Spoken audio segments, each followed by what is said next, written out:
Let's have the step-by-step process using statistical application, and we will compare the Spearman's correlation process with the previous video in Pearson's correlation. Okay, main menu. Let's open recent file, the Spearman data.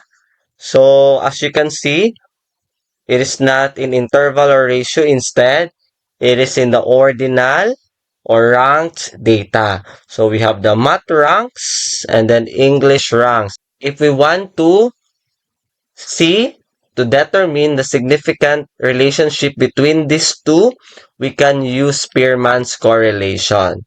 So regression, correlation in classical, and then click math ranks and English ranks, and then put this in the variables box. As you can see, automatically it will reveal us the Pearson's R. However, we should not conclude with this. Instead, we have to consider assumptions. So I have introduced to you three assumptions of Spearman's correlation, and one important assumption there is, of course, the use of scatter plot. So we will see. So as you can see, it is very similar to linear relationship, but in Spearman's correlation, what we have to consider is monotonic relationship. And since, okay, linear relationship is also monotonic, so we have met that assumption. And we can also consider the given variables, as I said, okay, these are ranked. Okay, ordinal data is for Spearman's correlation. And we can also check the normality of the data using Shapiro.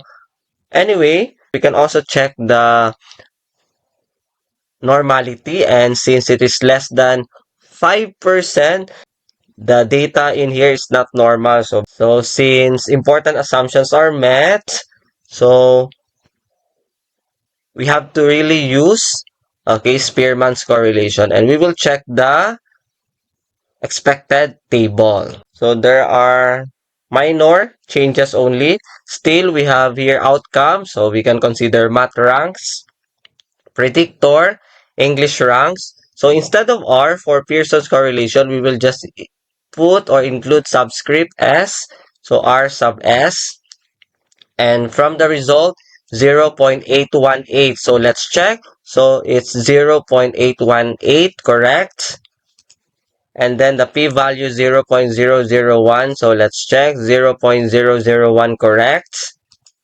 And then for the description, okay, we have, okay, a different but similar legend. So there are some changes with the interval, but still, okay, the idea here is the same. We have 5 point, and starting from very strong correlation, moderate correlation, weak correlation, negligible correlation. And from our R sub S, or the row, 0.818, so it's under strong correlation. And since the p-value is less than 5%, so its interpretation is significant.